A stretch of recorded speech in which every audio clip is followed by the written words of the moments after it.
Halo teman-teman semua, balik lagi di channel Cerita Saham. Jadi gue mau ngebahas IPO GoTo. Akhirnya GoTo IPO juga teman-teman, setelah tahun-tahun kemarin diberitain di mana-mana bahwa si GoTo ini akan IPO dalam waktu dekat, dan akhirnya bulan Maret 2022 ini GoTo akhirnya resmi akan IPO nih. Oke, sebelum kita bahas terkait dengan IPO GoTo serta prospektusnya, gue mau ngasih gambaran dulu ke teman-teman dari company-nya itu sendiri nih. Dari company itu sendiri, gue ngambil sumbernya dari gotocompany.com. Di sini gue ngelihat struktur grupnya. Ini ada, kalau misalkan kita lihat, ada 3 lini bisnis, ada on demand, ada e-commerce, ada fintech. Di tahun 2021 ini Gojek mengakuisisi Tokopedia nih, sehingga namanya jadi GoTo. Akhirnya setelah akuisisi itu GoTo ya, kita bilangnya sekarang GoTo ini ekosistemnya ada 3 lini bisnis utama, yaitu on demand, e-commerce, dan fintech. Dimana kalau misalkan kita lihat dari pangsa pasar di Asia Tenggara lah, Asia Tenggara, GoTo ini sebenarnya secara ekosistem udah paling lengkap nih, karena dia ada lini bisnis yang on demand, lini bisnis yang e-commerce, dan lini bisnis yang fintech. Dan tiga-tiganya ini benar-benar berkaitan. Tiga-tiganya ini benar-benar bisa mendukung satu sama lain nih. Jadi kalau tiga-tiganya ini ada di dalam satu grup lini bisnis ini, mungkin secara secara operation akan lebih efisien nih terkait dengan bisnisnya gitu kurang lebih teman-teman, terkait dengan company-nya. Lalu balik lagi ke IPO GoTo ini, dari seperti biasa ya, kalau IPO dari i-ipo.co.id teman-teman sumbernya. Kalau misalkan kita lihat di sini book buildingnya dari 15 Maret sampai 21 Maret 2022 dengan harga penawaran saham 316 sampai 346 teman-teman. Di sini yang saham yang ditawarkannya itu ada 52 miliar ya, 52 miliar lembar saham. Persentasenya sekitar 4,35% yang akan ditawarkan. Dengan underwriternya teman-teman bisa baca sendiri juga. Ada Mansek, ada Trimegah, ada Indo Premier, lalu ada Nelenty Sekuritas dan PT SIMB Niaga Sekuritas. Nah,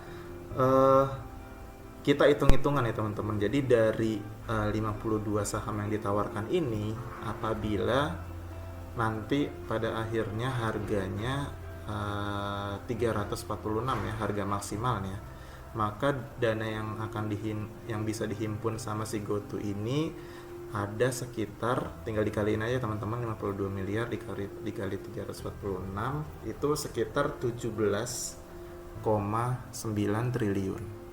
Itu dana maksimal yang bisa dihimpun dari IPO ini untuk si GoTo. Kita bandingin. Jadi si GoTo ini 17,9 triliun. Kita bandingin sama yang kemarin tahun lalu baru IPO juga. Tahun lalu apa 2020 ya? Si Bukalapak itu dia menawarkan saham, jadinya harganya tuh kemarin waktu IPO 850, itu 25% saham yang ditawarkannya. Dan dana yang berhasil dihimpun itu 21,9 triliun. Jadi si Bukalapak mendapatkan dana yang lebih besar, sekitar 2-3 triliun ya, dibandingkan dengan GoTo ini. Namun yang menarik di sini adalah persentase dari total shares-nya nih, dari total lembar sahamnya, di mana si GoTo ini yang ditawarkan hanya 4,35%, sedangkan kemarin yang si Bukalapak itu sampai 25%. Dari sini aja gue udah bisa bilang bahwa mungkin posisinya lebih bagus GoTo. Kenapa? Karena seperti yang udah gue jelaskan di video-video gue sebelumnya, semakin banyak shares atau saham yang dipegang sama masyarakat luas, itu semakin kurang baik untuk emiten itu sendiri gitu. Dan juga harganya, kita lihat dari harganya, si Bukalapak kemarin 850. Nah, dan ini di masa book buildingnya dia maksimalnya aja cuma 346. Jadi dari harganya pun udah kurang dari setengahnya dari Bukalapak gitu. Jadi dengan harga segini akan bisa menjangkau juga ke calon investor yang lebih luas. Oke, jadi komparasinya gitu ya sama Bukalapak. Jadi teman-teman udah mulai ada bayangan ya terkait dengan IPO GoTo-nya. Kita sekarang bahas prospektus. Jadi kalau teman-teman mau lihat prospektus, tinggal di pencet yang ini nih, yang download prospektusnya. Nanti akan muncul seperti ini teman-teman.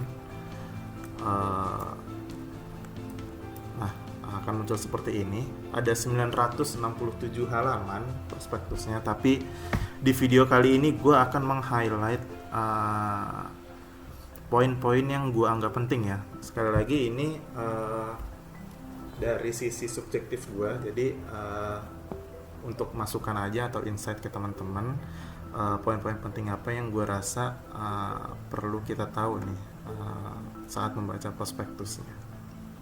Oke, yang pertama adalah gue mau bahas dulu posisi keuangan dan growth-nya nih. Itu dari yang kemarin gue udah pelajarin, gue bisa lihat di halaman di page 48. Jadi teman-teman tinggal ngerubah page-nya aja ya, 48. Nah, di sini langsung ada posisi si financial si GoTo. Jika kita lihat, mungkin gue akan lebih ngebahas ke profitability sama rasio keuangannya ya.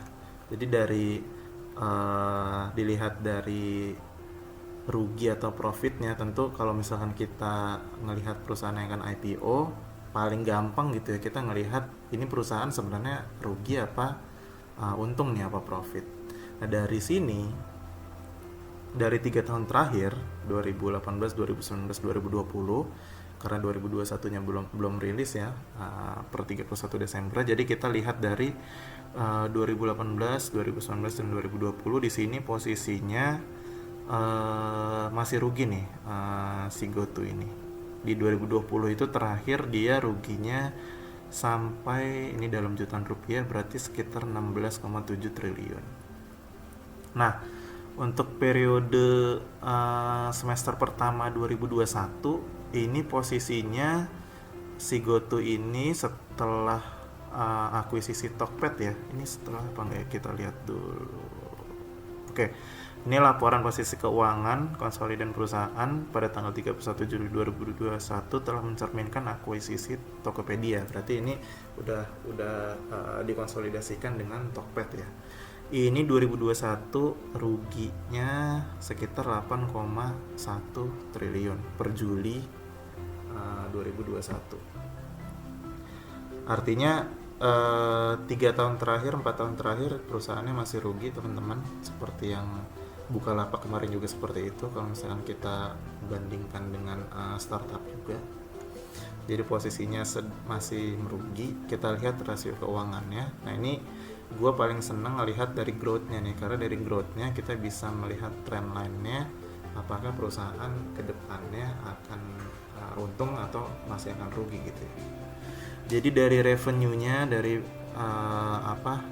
pendapatan bersihnya itu di 2019 meningkat 60,4%, di 2020 meningkat 44,4% ya secara YoY-nya. Di periode semester 1 2021 dibandingkan dengan tahun sebelumnya, ini dia meningkat 54,9%, which is sesuai dengan kondisi aktual di lapangan bahwa masih dalam proses expanding ya perusahaannya, jadi belum jenuh, jadi pendapatannya masih akan terus meningkat menurut gua. kita lihat dari trendline 3 tahun ke belakangnya juga. Nah, beban pokok pendapatannya nih, ternyata di 2021 beban pokok pendapatannya juga meningkat nih. Jadi meningkatnya pendapatan juga akan meningkatkan beban pokok pendapatannya. Dia meningkat 39,5%. Semakin besar ini tentu semakin jelek ya teman-teman. Jadi akan mengurangi profitnya gitu. Ruginya itu minus ini artinya dalam posisi rugi teman-teman. Jadi 27,5%. Kalau sebelumnya di 2020 ini minus 30,5%, artinya secara proporsi ruginya dia berkurang, tapi secara nilai rupiahnya ya dia masih merugi ya kalau dalam kurung begini ya minus. Ini bisa kita simpulkan bahwa perusahaan masih rugi nih. Gojek tuh kalau nggak salah itu dibangun 2009 apa 2020 gitu ya. 2009 apa 2010 sorry. Dan sekarang tahun 2022 berarti udah 10 tahun lebih, 11 tahun lebih, dan posisinya masih merugi nih teman-teman. Jadi catatan kita bahwa setelah berjalan 10 tahun perusahaan saat ini masih merugi. Dari growth-nya, dari pendapatannya masih terus bertumbuh, dan dari perubahan margin ruginya terus berkurang. Kurang lebih gitu teman-teman posisi keuangannya. Jadi masih merugi, udah 10 tahun masih merugi ya. Tapi dari sisi growth-nya ada growth yang positif, jadi masih ada harapan, bisa gue bilang seperti itu teman-teman. Dari posisi keuangannya GoTo seperti itu. Selanjutnya yang gue bahas kalau IPO itu adalah akan digunakan untuk apa nih dana IPO-nya. Nah, ini ada di page 80, tinggal kita klik aja 80. Nah, rencana penggunaan dananya 30% itu untuk digunakan sama GoTo-nya sendiri, 30%-nya itu untuk suntikan modal ke Tokped, 25%-nya suntikan modal ke PT DAB atau GoPay, 5%-nya ini masing-masing untuk MAB bagian dari GoFinance, yang 5%-nya lagi untuk Gojek Singapura, yang 5%-nya lagi untuk Gojek Vietnam ya. Seperti yang kita tahu, GoTo udah expand sampai Singapura dan Vietnam juga, sampai India juga kalau gua nggak salah. Tapi untuk dana IPO ini seperti ini teman-teman. Jadi 5%-nya untuk Gojek Singapura, 5%-nya untuk Gojek Vietnam ya, untuk ekspansinya ya. Jadi bisa gue bilang 30% ini di sini dijelasin juga, 30% ini yang digunain sama GoTo-nya ini untuk apa aja. Kalau misalkan kita lihat di sini, yang pertama untuk akuisisi pelanggan atau customer acquisition cost. Ini di istilah digital marketing itu dia biaya yang dikeluarkan untuk mengakuisisi pelanggan. Ini dibutuhin ya untuk marketing teman-teman. Lalu yang keduanya untuk sales and marketingnya juga. Lalu yang ketiga untuk pengembangan produk, penambahan fitur, perbaruan teknologi, dan inovasi produk atau teknologi. Intinya ini untuk produk development and innovation lah ya teman-teman. Lalu yang keempat ini juga untuk beban operasional. Jadi 1, 2, 3 ini mungkin bisa gue bilang ini investasi secara internal ya ke GoTo-nya itu sendiri. Dan keempatnya beban operasional. 30% yang digunain ini menurut gue cukup oke ya dari penggunaan dananya. Artinya nggak serta-merta 30%-nya itu untuk bayar hutang atau beban operasional doang gitu. Tapi di sini kita lihat ada untuk akuisisi pelanggan, untuk penjualan dan pemasaran, dan ada untuk product development juga. Jadi oke. Lalu 70% sisanya ini ternyata untuk suntikan modal. Nah, ini seingat gua kemarin Bukalapak juga komposisinya cukup besar ya untuk suntikan modal ke anak-anak usahanya. Sama juga GoTo seperti ini juga untuk suntikan modal ke Tokped, ke GoPay, ke MAB, GoFinance, ke Gojek Singapura sama Gojek Vietnam. Jadi 30% digunakan untuk emiten seperti yang udah gue jelaskan, lalu 70%-nya untuk suntikan modal ke anak usahanya nih. Nah, di anak usahanya itu digunain untuk apa? Di sini sih nggak dijelaskan ya. Kalau misalkan gue baca, mungkin teman-teman nanti bisa baca sendiri. Tapi sejauh yang gue lihat ini tidak dijelaskan ya, tidak dijelaskan. Gitu teman-teman, kurang lebih terkait dengan rencana penggunaan dana IPO-nya. Selanjutnya yang perlu di-highlight adalah, nah ini nih, yang penting untuk teman-teman investor long term ya. Teman-teman investor long term. Di sini gue mau nge-highlight tentang dividen. Nah, di sini kemarin waktu gue baca ada kalimat yang menarik nih teman-teman. Jadi di paragraf terakhir. Jadi gini, sebelum kita ngomongin dividen itu kan bagi hasil dari keuntungan perusahaan ya ke para pemegang sahamnya. Syarat paling utama perusahaan bisa ngebagiin dividen itu adalah perusahaannya harus untung dulu. Nah, perusahaan untung itu pun kalau misalkan kita lihat GoTo, kita juga nggak tahu kan kapan untungnya. Jadi karena kita nggak tahu kapan untungnya, maka pembagian dividennya ini juga kita nggak bisa pastiin kapan si GoTo ini bisa ngebagiin dividen gitu. Kurang lebih gitu. Seperti yang kalimat yang ini nih teman-teman. Nah ini nih, oleh karena itu emiten tidak dapat meyakinkan kepada calon investor bahwa emiten dapat membayar dividen. Seperti yang gue jelasin tadi, karena posisi keuangannya juga masih rugi, jadi udah pasti belum bisa membayar dividennya itu tersebut. Kalau profit pun itu juga ada persetujuan ya, ada proses yang harus dilalui lah sampai bisa dibagikan dividen tersebut gitu. Akibatnya pemegang saham mungkin perlu mengandalkan penjualan saham yang dimiliki setelah apresiasi harga. Jadi return dari investor itu bisa didapatkan. Di sini dia tidak menjamin akan ada pembayaran dividen, tapi dia lebih menyarankan ini bahwa return didapatkan investor GoTo ini dari hasil penjualan saham setelah apresiasi harga atau harga sahamnya meningkat gitu ya.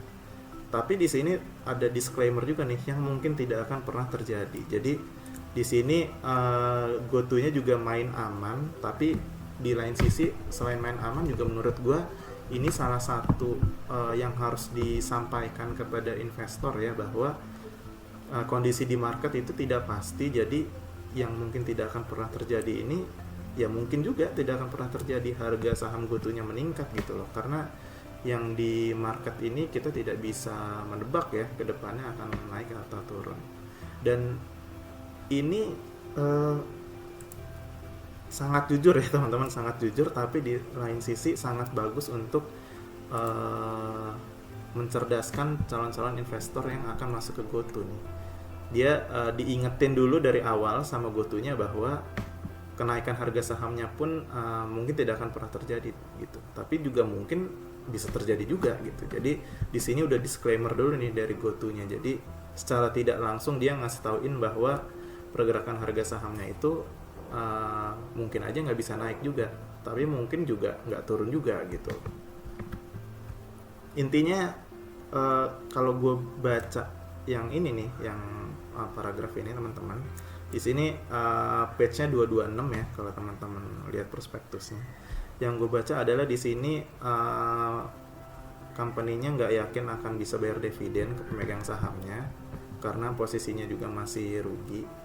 Jadi dia menyarankan untuk mendapatkan return itu dengan menjual saham-saham kalian gitu setelah apresiasi harga, setelah harganya naik. Yang mungkin tidak akan pernah terjadi juga. Ini juga disclaimer yang tadi udah gue jelasin. Oke, itu mungkin salah satu highlight penting ya untuk teman-teman investor yang juga sebagai dividend hunter nih, yang mau beli saham terus didiemin nunggu bagi-bagi dividen dari company yang dibelinya aja. Terkait dividen seperti itu teman-teman. Lalu ada beberapa poin lain-lain yang biasanya nggak gue bahas di IPO tapi di GoTo ini gue bahas. Yang pertama adalah Greenshoe. Apa itu Greenshoe? Itu ada di halaman 39 teman-teman.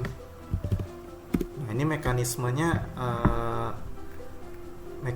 Greenshoe itu tuh mekanisme stabilisasi harga ya. Jadi teman-teman bisa baca nih di opsi penjataan lebih dan stabilisasi harganya. Intinya di sini kalau misalnya kita bisa lihat ya, opsi penjataan lebih akan memberikan hak kepada penjamin emisi efek. Di sini ada agen stabilisasinya, kalau gua nggak salah CIMB ya. Nah ini nih agen stabilisasinya itu si CIMB Sekuritas. Jadi di sini opsi penjataan lebih itu apa maksudnya? Dia akan memberikan hak kepada penjamin emisi efek untuk melakukan penjataan lebih sampai dengan 7,8 miliar saham dari saham treasury, bukan dari yang tadi ya, bukan dari yang 52M tadi ya, 52M yang ditawarkan di awal. Nah, dana yang diperoleh dari penjualan saham itu selanjutnya akan digunakan untuk melakukan stabilisasi harga. Jadi secara nggak langsung ada mekanisme untuk ngasih peluru ke market maker atau bandar, bisa gue bilang seperti itu ya. Jadi ada mekanisme ngasih peluru atau uang atau ya itulah teman-teman bisa ngerti untuk ke si bandarnya, dalam hal ini agen stabilisasinya tuh si CGS CIMB Sekuritas Indonesia. Itu tugasnya apa dia? Itu untuk pembelian saham, untuk membeli saham di pasar sekunder atau pasar yang biasa kita beli saham itu teman-teman, oleh emiten melalui agen stabilisasi untuk mengupayakan harga saham sehingga tidak menjadi lebih rendah dari harga penawarannya. Nah ini mungkin salah satu lesson learn dari IPO Bukalapak kemarin yang 2 kali arah habis itu langsung turun terus sampai sekarang tuh harganya dari 850 jadi 200-an ya teman-teman. Itu dia nggak ada opsi Greenshoe ini nih, stabilisasi harga ini nih. Jadi ini salah satu yang perlu di highlight bahwa ada mekanisme usaha dari GoTo-nya itu agar harga sahamnya tidak menjadi lebih rendah dari harga penawarannya. Ada batas-batasannya tentunya, yaitu ini ya nih. Nah, 30 hari kalender terus terbatas hanya 7,8 miliar saham seri A-nya aja nih yang bisa dijadikan istilahnya bergaining lah untuk si agen stabilisasinya ini. Nah, jika opsinya itu berjalan di market, maka yang tadinya 52M yang masyarakat tadinya kan yang awal IPO itu kan 52M ya teman-teman yang ditawarkan, itu bertambah 7,8M, 7,8 miliar lembar sahamnya menjadi 59,8 dan kepemilikannya menjadi 5%. Itu masih sangat kecil, masih 5%, jadi masih kondusif menurut gua. Dan apa ya, skema stabilisasi harga ini cukup baik untuk menjaga harga sahamnya agar tidak menjadi lebih rendah dari harga penawarannya. Selain stabilisasi harga itu yang dilakukan juga ada lock up juga nih. Itu di 41 ya. Di page 41. Nah ini nih. Ada pembatasan penjualan saham atau lock up ya dari si GoTo ini. Artinya jadi GoTo ini pemegang sahamnya itu ada yang memiliki saham seri B. Saham seri A dan seri B teman-teman bisa googling sendiri ya pengertiannya. Jadi Antara lain pemegang saham seri B di GoTo ini adalah ini ya, ada Andre, ada Kevin, William, Melissa, sama PT Saham Anak Bangsa. Nah, saham seri B ini, yang mempunyai saham seri B ini, dia tidak boleh menjual kepemilikannya selama 2 tahun sejak tanggal efektif. Jadi di lock 2 tahun nggak boleh diperjualbelikan si saham seri B ini.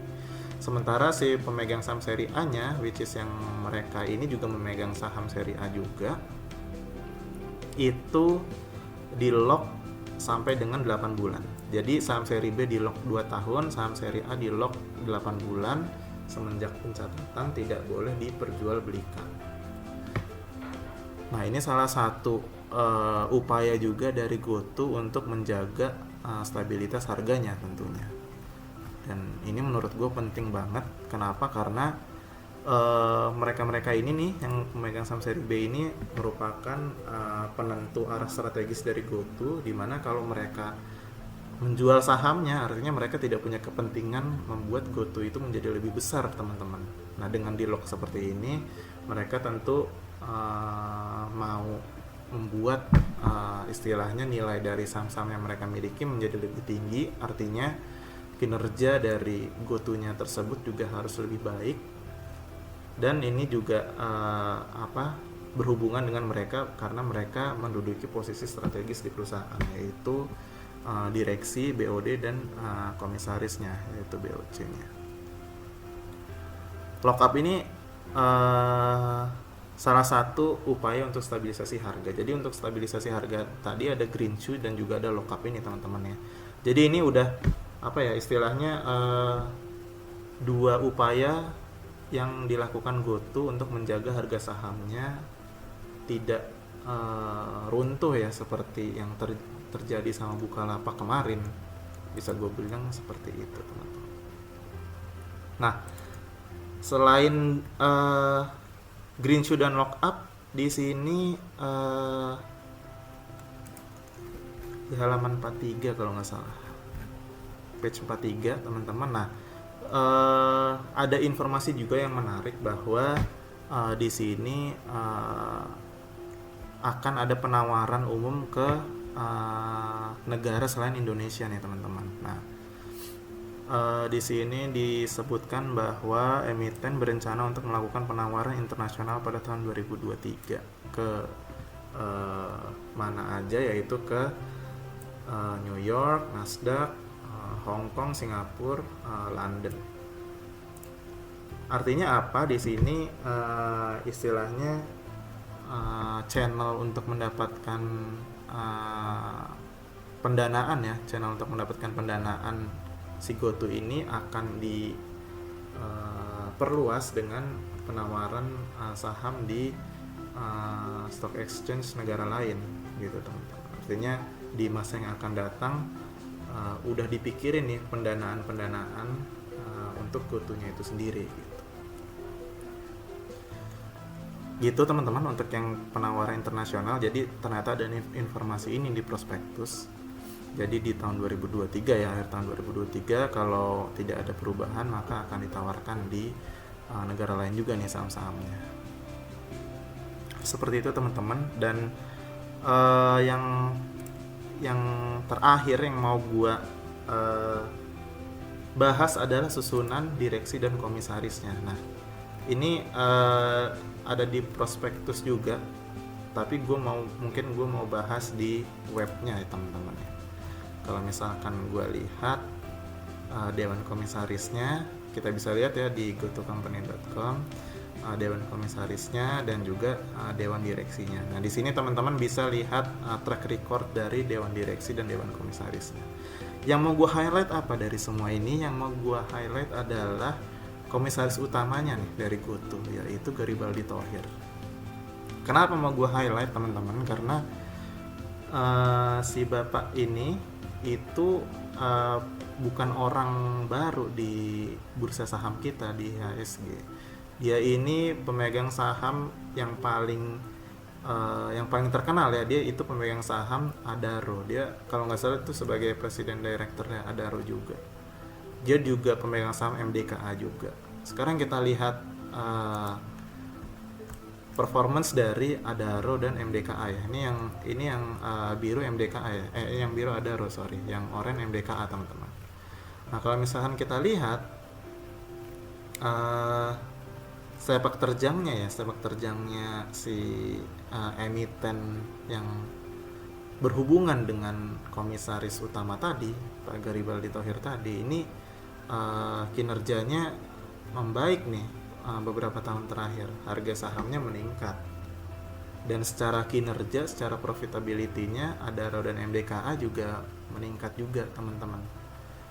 Secara harga sahamnya di bursa perdagangan ini MDKA meningkat banget, si Adaro fluktuatif ya teman-teman, ada masanya dia meningkat terus menurun, meningkat lagi, menurun, dan ini meningkat lagi. Artinya secara harga sahamnya dia nggak yang jatuh gitu ya. Jadi Pak Garibaldi Thohir ini track recordnya IPO-nya tuh bukan sebagai exit strategi gitu, tapi dia menjaga kinerja dari perusahaannya sehingga harga emiten-emitennya itu tetap terjaga gitu, tetap diperjualbelikan dengan continue di pasar saham kita, nggak ngedrop jadi 50 gitu maksudnya, teman-teman. Jadi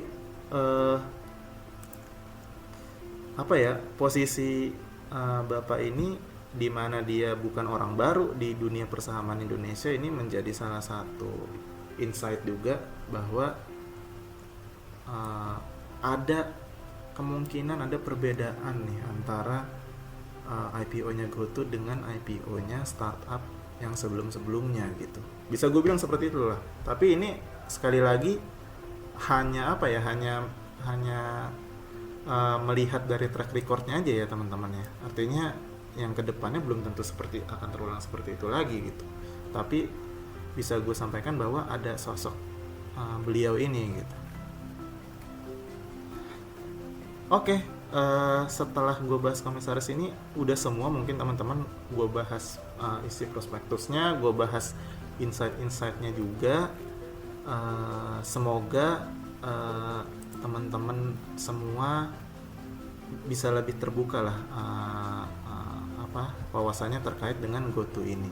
Apakah teman-teman akan ikut IPO-nya ataukah memutuskan untuk membelinya di pasar reguler aja? Nah, itu terserah teman-teman.